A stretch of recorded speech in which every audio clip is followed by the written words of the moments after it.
Good morning, children. আজি আমি footprint without fit এই পাঠটোৰ কুৱেশ্যন এনচাৰখিনি আলোচনা কৰিবলৈ লৈছোঁ। আমি ইয়াৰ পাঠটো অলৰেডি তিনিটা পাৰ্টত ডিভাইড কৰি গোটেই পাৰ্টটো আমি চামাৰী আৰু এক্সপ্লেনেশ্যনটো অলৰেডি পোষ্ট কৰিলোঁ, তোমালোকে চাই ল'বা। তাৰপিছত আমি কুৱেশ্যন কিছুমান আলোচনা কৰোঁ। ইয়াত লিখা হৈছে যে টেক্সচুৱেল কুৱেশ্যন বুলি। একচুৱেলি টেক্সচুৱেল কুৱেশ্যনৰ উপৰিও কিছুমান অলপ মিক্স কৰি আমি কুৱেশ্যনখিনি আলোচনা কৰিছোঁ। চাওঁ কুৱেশ্যনবোৰ কেনেকুৱা আছে। ইয়াত আমি 2 নম্বৰৰ পৰা চাইছোঁ, why were the boys surprised to see the footprints?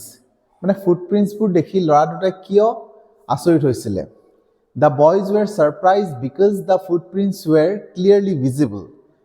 তেওঁলোকে ছাৰপ্ৰাইজ হৈছিলে এইকাৰণে the footprintsবোৰ যে স্পষ্টকৈ দৃশ্যমান হৈ আছিলে, yet no human figure was present. কিন্তু কোনো মানুহৰ ফিগাৰ তাত নাছিলে। Who could have created them? কোনোবা এজন মানুহেতো ভৰিৰ ছাপ ক্ৰিয়েট কৰিব, কিন্তু কোনো ধৰণৰ মানুহ তাত নাছিলে। Every footprints appeared in the front of them. তেওঁলোকৰ সন্মুখত হেৰি আছিলে, one after another, এটা পিছত এটা, as if the invisible person was walking. এনেকুৱা লাগিছিলে যে সেই অদৃশ্যমান ব্যক্তিজন যেনিবা খোজকাঢ়ি আছিলে। Such an unnatural and impossible, এনেকুৱা ধৰণৰ অস্বাভাৱিক আৰু অসম্ভৱ, impossible sight made them believe, সেইটোৱে তেওঁলোকক বিশ্বাস কৰিছিলে, something supernatural was happening. কিবা এটা হৈছে যেন, কিবা এটা supernatural কিবা এটা হোৱা যেন তেওঁলোকে ভাবিছিলে, সেইকাৰণে তেওঁলোকে ছাৰপ্ৰাইজ হৈছিলে। 4 নম্বৰটো হৈছে, why was Griffin a lawless person? So answer হৈছে, although Griffin was a brilliant scientist. এইটোতো কৈছে গ্ৰিফিন যদিও কি হয়, এজন ব্ৰিলিয়েণ্ট চাইণ্টিষ্ট হয়, তথাপি কি হয়, he had no moral principles. তেখেতৰ কোনো ধৰণৰ নৈতিক নীতি নাছিলে, তেখেতৰ মাজত নৈতিকতাৰ কোনো ধৰণৰ চাপ নাছিলে। He set fire to his landlord's house. তেখেতৰ মালিকৰ ঘৰত তেখেতে জুই লগাই গৈছিলে, out of anger, তেখেতে খঙত। stole money, টকা চুৰ কৰিছিলে। broke into shops, দোকানৰ ভিতৰত সোমাই গৈছিলে, মানুহক robbed people, মানুহৰ ডকাইতি কৰিছিলে বা চুৰ কৰিছিলে। and used violence, আৰু তেখেতে ভাইলেন্স কৰিছিলে, হিংসা কৰিছিলে, whenever he wanted, যেতিয়া তেখেতে ইচ্ছা কৰিছিলে যেতিয়া। he never felt guilty about the harming others. অন্য মানুহক তেখেতে হাৰ্ম কৰি কোনো ধৰণৰ গিল্টি ফিল কৰা নাছিলে। his misuse of scientific knowledge, তেখেতে যে মিছইউজ কৰিছে চাইণ্টিফিক নলেজৰ for selfish purpose, তেখেতৰ নিজৰ স্বাৰ্থৰ কাৰণে, proves that he was completely lawless. এই কুৱেশ্যনটোৰ আনচাৰটো, আৰু এটা কুৱেশ্যন আছে তোমালোকৰ টেক্সটত আছে যে Griffin was rather a lawless person বুলি এটা কুৱেশ্যন আছে, কমেণ্ট কৰিবলৈ কৈছে। সেই কমেণ্টত এই কুৱেশ্যনটো আমাৰ আনচাৰটো খাপ খাই যায়। তোমালোকে এই আনচাৰটো তাত দিব পাৰা ইচ্ছা কৰিলে। আমি বাৰু সেই আনচাৰটো কুৱেশ্যনটো আলোচনা কৰিম। নেক্সট আহিছে, what happen to Griffin in the big London store? Big London ষ্ট'ৰত গ্ৰিফিনৰ কি হৈছিলে? Griffin entered a big London store to protect himself from cold. ঠাণ্ডাৰ পৰা নিজকে প্ৰটেক্ট কৰিবলৈ কাৰণে তেখেতে কি হৈছে, এই বিগ লণ্ডন ষ্ট'ৰত সোমাই গৈছিলে। আফটাৰ দ্য ষ্ট'ৰ ক্ল'জড, যিটো ষ্ট'ৰটো যেতিয়া বন্ধ হৈ গৈছিলে, তাৰপিছত কি কৰিছে, হি এনজয়ড এভৰিথিং ইনচাইড। ভিতৰত সকলো বস্তু সি এনজয় কৰিছিলে, যেনেকৈ ফুড, ক্লথ, শ্বুজ, বেডছ, গোটেইখিনি বস্তু তেখেতে ব্যৱহাৰ কৰিছিলে, খাদ্য, কাপোৰ, জোতা, বিচনা। However, the next morning when the human staff arrived, যেতিয়া মানুহ আহিলে, he panicked, তেখেতে ভয় খাই গৈছিলে। The employees saw him asleep, তেখেতক শুই থকা দিলে, and he had to remove all the clothes quickly, গোটেই কাপোৰবোৰ খুলিবলগীয়া হ'ল, to কি কৰিবলৈ কাৰণে, to become invisible again, যাতে তেখেতে আকৌ ইনভিজিবল হৈ যায়। He escaped, তেখেতে বাচি গ'ল, but the incident proved that he never thought about the consequence of his impulsive actions.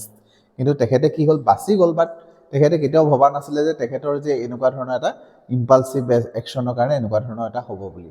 ইয়াত কি হ'ল সেইটোহে সুধিছে, গতিকে আমি সেইডোখৰতে লিখি থ'লেও আমাৰ যথেষ্ট হ'ব। নেক্সট আহিলে, why did Griffin break into a shop, what did he steal? দোকানত কেলৈ সোমাইছিলে?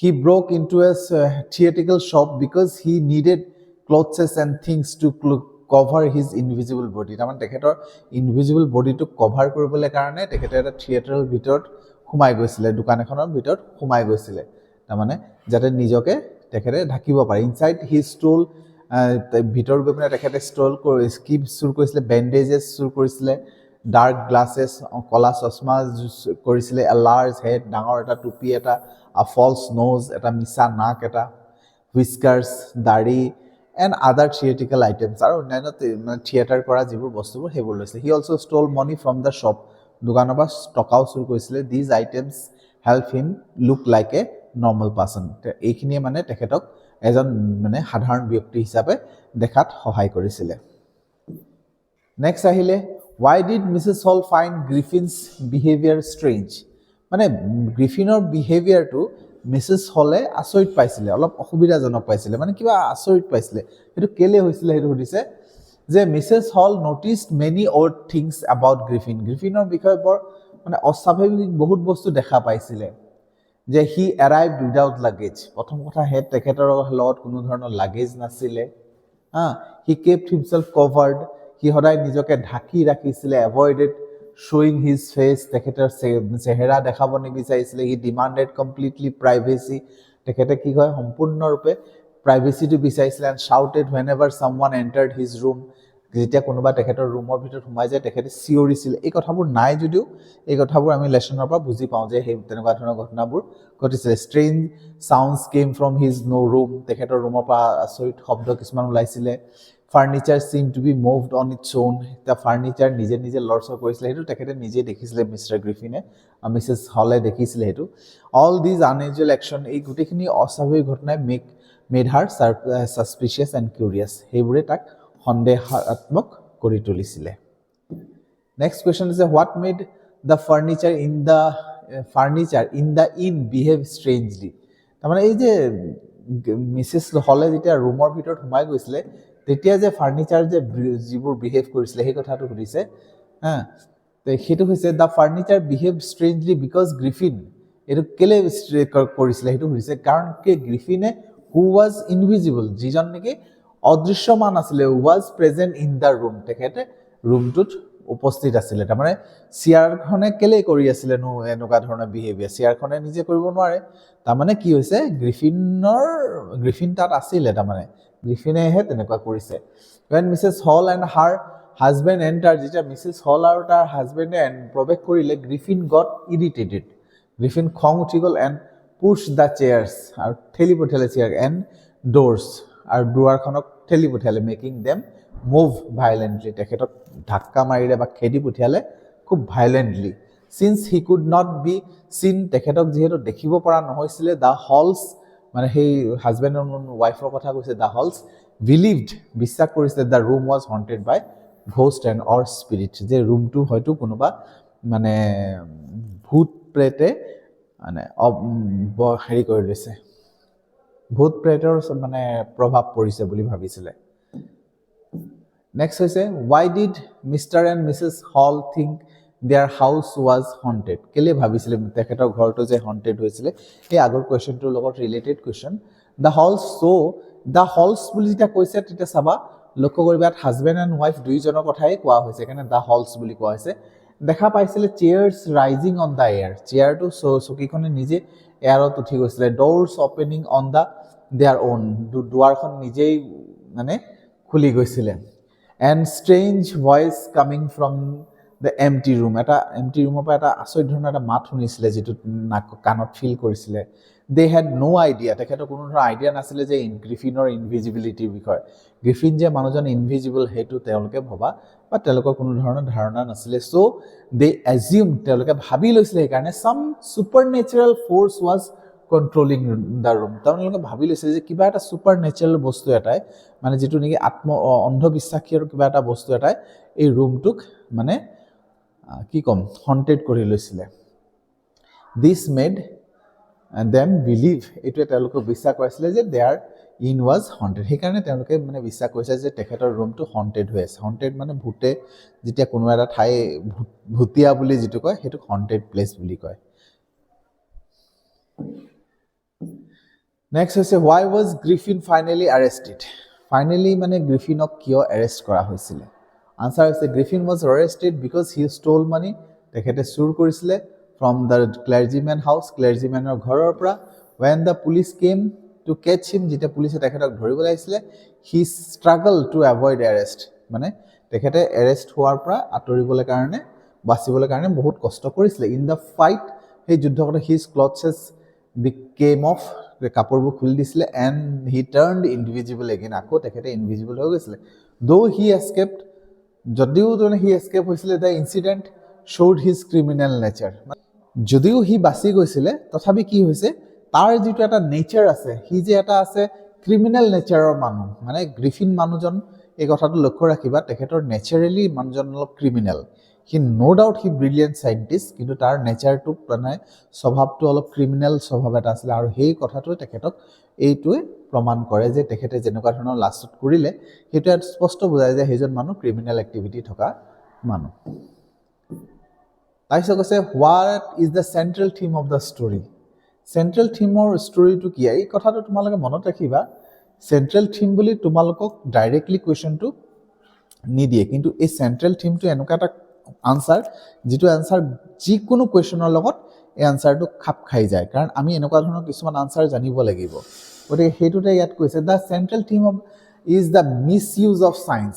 সেইটো হৈছে যে ছায়েন্সৰ যে মিছ ইউজ, যে বিজ্ঞানৰ যে অপব্যৱহাৰ, সেইটো বুজাই আছে। Griffin uses his scientific discovery not for good society, good of society, সমাজৰ ভালৰ কাৰণে তেখেতে যিটো চাইণ্টিফিক ডিছকভাৰী কৰিলে সেইটো তেখেতে কৰিব লাগিছে সমাজৰ উন্নতিৰ হকে, সমাজৰ ভালৰ কাৰণে, সি কিন্তু ভালৰ কাৰণে সেইটো ব্যৱহাৰ নকৰিলে, but for harmful, selfish and criminal purpose, কিন্তু তেখেতে কি কৰিলে, নিজে স্বাৰ্থপৰ কামত কৰিলে, যিটো ক্ৰিমিনেল এক্টিভিটি আছে সেইকাৰণে কৰিলে, নিজৰ কাৰণে কৰিলে, যিবোৰ কিছুমান ক্ষতিকাৰক কাম সেইবোৰ কাৰণে কৰিলে, সেই কথা। The story highlights how power without morality can lead to destruction. তাৰমানে এই কথাটোৱে এইটো বুজায় যে আমি যদি পাৱাৰ পাইছোঁ, লগতে আমাৰ মৰেলিটি লাগিব। আজি মই যদি কিবা এটা শক্তি পাওঁ, সেই শক্তিৰ লগতে মোৰ নীতি শিক্ষাও থাকিব লাগিব, মই জ্ঞানীও হ'ব লাগিব, মই ভাল আচৰণো থাকিব লাগিব, নহ'লে গোটেইখিনি ধ্বংস কৰি দিব পৰা হ'ব। এজন মানে ভাল মানুহেহে ছুপাৰ পাৱাৰ পাব লাগিব। ছুপাৰ পাৱাৰ যদি কাৰোবাক, এজন বেয়া মানুহক যদি তুমি দি দিয়া, তাৰ নেচাৰটো যদি বেয়া থাকে, তাক যদি ছুপাৰ পাৱাৰ দি দিয়া, সি তেতিয়া কি কৰিব, সেই ছুপাৰ পাৱাৰটো তেখেতে মিছ ইউজ কৰিব, সেইটো কথাটো বুজাইছে।